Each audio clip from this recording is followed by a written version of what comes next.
stuck at home in quarantine. 5 o'clock. Why not have a drink with me? Good afternoon. Happy Easter. Welcome to this special Easter edition. And thank you for joining me on Easter Sunday to have a drink with me. And really excited to welcome back my lovely wife, Helen. Come on down. Oh, thank you so much for having me. It's lovely to be here. Yes. I think we can move the Peep so that Peep isn't in focus the whole time. And Okay, people can see that's us. probably a good idea. But I hope that you enjoyed the Easter Peep there. How are you doing? How's your weekend going? Good, yeah. Quiet. I'm playing a lot of Animal Crossing. How's that going? How's your island? It's good. What is the name of your island? Pandemica. Oh, timely. Yeah. It's not too close. Too close to home. It was like the third day of quarantine I got the game, so. All right. Yeah. And I catch glimpses of her playing, and her what do you call it? Character? Your person? My avatar, yeah. Avatar wears a little mask. Sometimes, I think that's cute. Yeah, when I go to other islands. Oh, Yeah. That's how you decide. Yeah. All right, I like that. So socially responsible on Animal Crossing. It's important that we all take responsibility. I know. And speaking of masks, you've been doing some mask work upstairs. I have, yes. How's that been going? Yeah, pretty good. Today I made a few for some friends, and before that I had made a few to donate to the hospital. And today I was able to make a mask that will fit over Ryan Kelly's glorious beard. Beard mask. A beard mask. So I had 4 sizes originally that I found from somebody else. So I modified the man size. I'm going to call it man with beard. Okay. Size. Yes. Man with beard. Man with beard. I like that. Yeah. Well, thank you for taking such good care of me. You're welcome. Last time you drank with me, Yes. we talked a little bit about starting a new puzzle, which we started. Mm-hmm. This is your hometown puzzle of Virginia Beach. Yep. How have you been finding the puzzle so far? I'm actually really enjoying the puzzle. I initially thought it was going to be like maybe a little frustrating because I think the best puzzles are like sort of designed well to make like a good puzzle experience. So they have interesting elements that you can kind of pick up on and piece together as you notice more. Whereas this is just, satellite photo, so there isn't like any sort of creation behind it.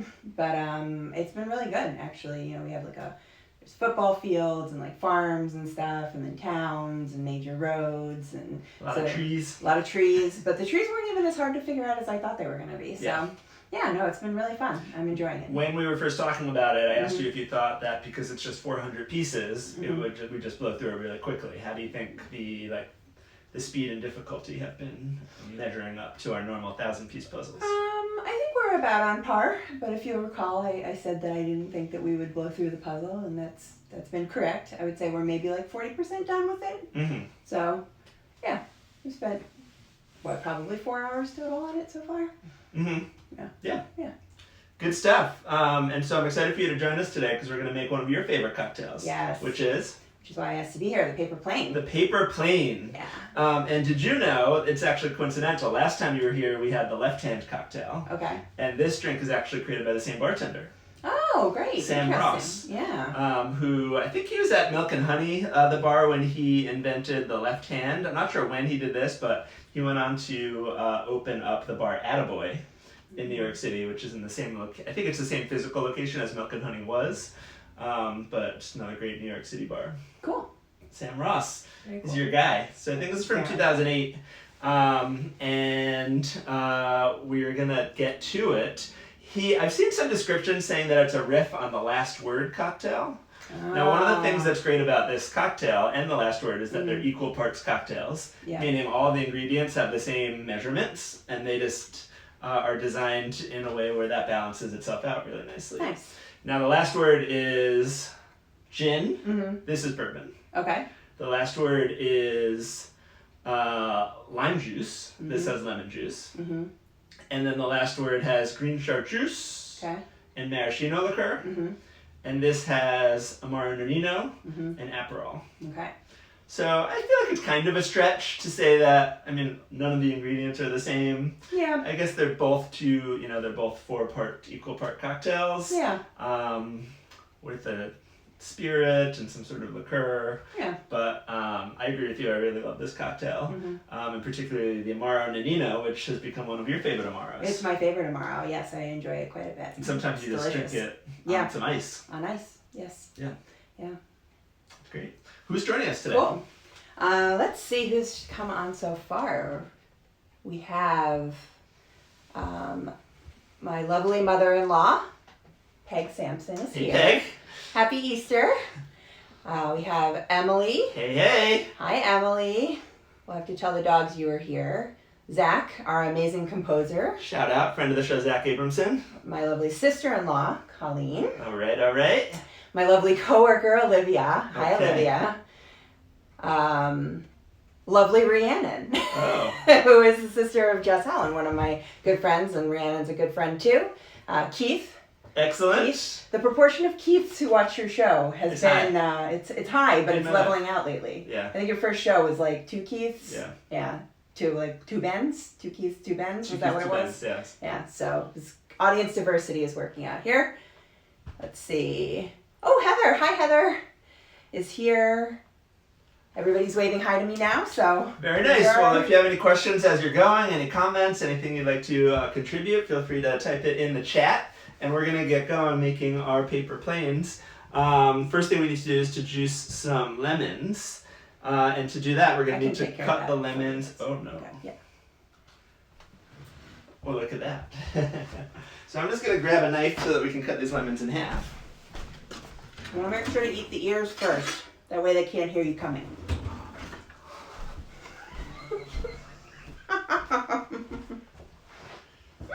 This whole time I know she liked Peeps. I didn't know she had this whole Thirsty. fan fiction associated with her eating of the Peeps. All right. The other nice thing about the equal parts cocktails is that they're super easy to scale up or down because you can't really go wrong, right? You're just, as long as you do everything the same, then You're good to go. you're good to go and you'll be all set. The other thing is that this drink has no garnish, so I don't have to worry What? about preserving any garnish or anything, but we need plenty of that citrus. What is so is it the original bartender who determines whether or not a drink requires a garnish? It's interesting.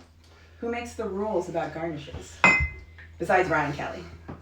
I mean, obviously you should make and drink what you like, Right. right? I'm not one for, I mean, everybody else should. Right. We should only make perfect cocktails. Yeah, I mean, you have to respect the author Yes. and their certain intention, Mhm. and then these also get codified in various books, Okay. recipe books, bar books, Yeah. cocktail recipe books. Mhm. I'm using this one here. This was actually in my Amaro book, Mm. which is by the great Brad Thomas Parsons, who has a great book also about bitters. And this is his book on Amaro, which helped me to get really into Amaro. But one of the things, despite this being just in this book, this is, I think, what most people or most bartenders would consider a modern classic. So it uses like all classic ingredients. It's pretty simple, and it's really taken off. And if you go to most bars across the world, bartenders in the know are going to know what this is. This isn't some like niche thing that just happens to be on a menu at one bar in New York that some author liked. This Got is it. Okay. very popular. Yeah.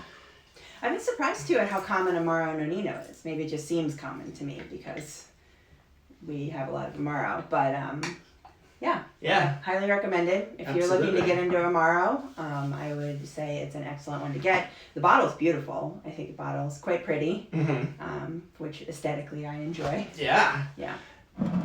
And it looks like the lovely Tara has joined us. Hi, Tara. Hello, Tara. Happy Easter. Happy Easter. Great to So see glad you. you're here. Tara, those of you who tuned in last night, Tara is my great friend who brought me back that awesome bottle of rum that we featured in my daiquiri yesterday. Yeah, and I think it was very nice of you to talk about how I forgot to give it to you. Yeah, right? That was a Yeah. good story. I like It that was a story. good story. Well, you actually were quite nice because you could have said that you guys definitely thought I just kept it and drank it all, which I did not do because I'm not a lush. I am just incredibly forgetful. Fair enough. Fair enough. All right. And so if I were to make one of these drinks, Hi, Jay. I would. Sorry. Jay too. All right. We're getting distracted by the audience. Hello and happy Easter. If I were making this drink for one, I'd probably use 3/4 of an ounce of our 4 ingredients. Okay. And I'm just going to double that, so I'm going to do 1.5 ounces of each, so that Perfect. we have 2 drinks, one for each of us. Great. Assuming you'd like your own. I would love my own. And I would also like to thank you for not asking me to do math under pressure. And again, you can't go wrong. You don't need to do math with the Equal Parts cocktails. Just do what you do, make sure everything's the same, and then Well, you do have to add the 2. divide it up. No, Then you can just choose any measurement, Right. you know? Using Maker's Mark today. Nice bourbon. Our dogs are going kind of crazy outside. You go deal with that. What I'll do be you right think they're back. barking at? What do you think they're barking at? What do you see? What do you see? A guy walking by with a dog. Classic. Responsible man wearing a mask. Yep. All right. Well, while she takes care of the dogs, I'm going to keep going. Looks like Ben has joined. Hello, Ben. Good to see you. Today we're making the fantastic paper plane. Next I have Aperol. And I have read actually when Sam Ross was first making this cocktail, he originally had Campari. And in fact, the first recorded version of this recipe has Campari in it, but has since modified from Campari to the Aperol, which is a little less bitter, a little sweeter, a little bit lighter. I think the ABV is a little bit less. And so I think it works really well in this drink. Aperol is also made famous last summer, well, more famous, with Aperol cocktails. The Aperol Spritz. The Aperol Spritz. Mm-hmm. Some of you might have had in a bar over the summer. I did. Indeed. I had plenty. Mixed with basically my favorite alcohol, which is sparkling wine. And bitters? No bitters. Is it just sparkling wine and Aperol? The Aperol Spritz typically has the Aperol sparkling wine and some like seltzer club soda That's on top right, to yeah. give it a little extra sparkle. Although I think you can just get away with just Yeah. the champagne and the Aperol. Very nice. I mean, I guess if you're going to start drinking them at like 10 a.m. or something, you can. You can even it out a little bit. Yeah. Yeah. Fair enough. Fair enough. All right. So we have our 4 ingredients: our Amaro Nonino, our Aperol, our bourbon, and our lemon juice. Because we have the citrus, we're going to be shaking, not stirring today. I'm going to add in my ice here. Notice how this is no longer my responsibility. I'm very aggressive with the ice. It was cold. Fair enough.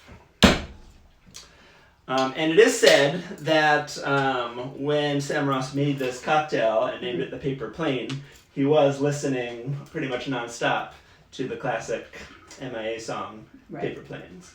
Completely classic. So let's give it a shake.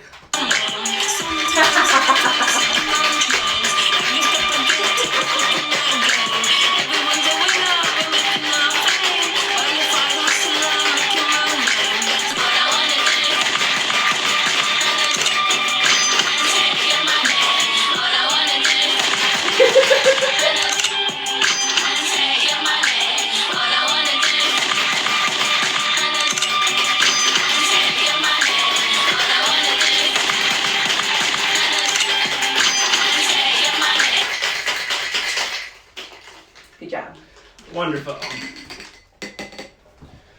So we have this nicely shaken up. And like I always like to do, I'm going to double strain this using both our Hawthorne strainer and our fine mesh strainer, just to make sure that none of those ice chips fall into the drink. We So don't want if that there's any happening. big pieces of pulp or anything like that, we don't want that. Yeah. Seeds.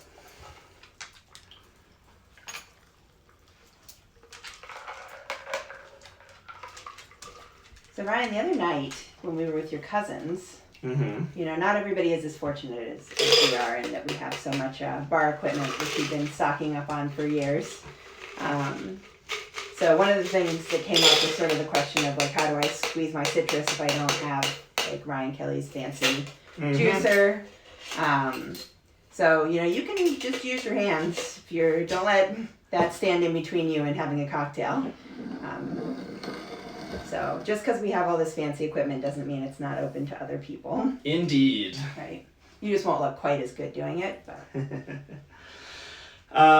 How would you describe the color of this drink? I'm gonna go with like sherbet orange. Yeah, right? Yeah.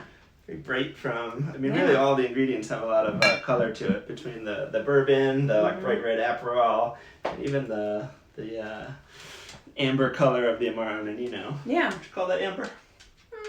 Yeah.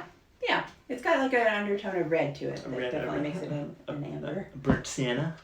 Maybe not quite red enough to be burnt sienna. Burnt tan. Let's go back to cocktails. All right. So once again, no garnish. You have like a little bit of froth from the shaking, which I like at the top there. Yeah. It's very pretty. Cheers. Cheers. A little spring looking to it. What do you smell? Julia already started drinking. I don't know, I'm bad at smells.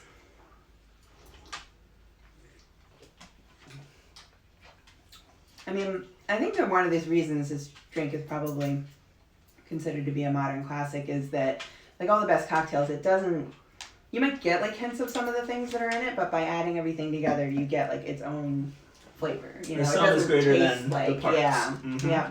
So, you know, like a real basic, right? Something like, which we would never serve in this house, like a rum and Coke or whatever. It just tastes like rum with Coke, right? Whereas when you're having a cocktail, you're looking for a new flavor or more complex and advanced flavor, Mm-hmm. in my opinion. Yeah, I agree. I feel like these blend really well together. Super balanced. It it doesn't have any simple syrup. It's really sweetened by the Aperol. I think that's most of the sweetness comes from, but it has plenty of sweetness. It's not. Yeah, I would say, I mean, it has sweetness, but I wouldn't say plenty of sweetness. Definitely not if your palate is like used to some of the excuses for cocktails out there. Like, it's not a sweet drink. Agreed. Yeah. Agreed. Yeah. But it has enough sweetness to balance the sourness and the tartness of the lemon, Sure. and also just to cut the alcohol. Mm-hmm. Because obviously we have bourbon, Right. which is 45% by volume, and even the Amaro Nannino is a pretty high ABV compared to most 17 or Amaro. I think it's more than that. Really?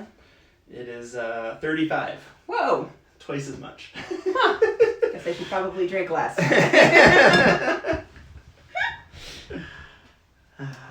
Very nice, very Ooh. nice. My mom joined. Hi, Mom. Hello! And cheers. And cheers. Look, Mom, I got dressed. Put makeup on hair. for the first time in, well, this is our 30-day anniversary of being under Day 30. social distancing or whatever we call this pandemic. That's right, yeah. that's right, that's right. Yep. Yeah, the 13th was my last day of work, so. Mhm. Yeah, mine too. Yeah. Wow. How about I was that? thinking about that downstairs, yeah. Yeah. Yeah. So, Made it a month. we made it a month. So it's an occasion to take a shower and curl your hair for, There you go. I think, Well, as well as Easter. You look beautiful. Thank you so much. You're welcome. Yeah. Looking forward to seeing, we have some family Zoom calls later on today. It'll be great to see everybody. It'll be very nice. So we were talking last night about like family Easter traditions Yeah. and how our family, interestingly, our families did like egg hunts the same way.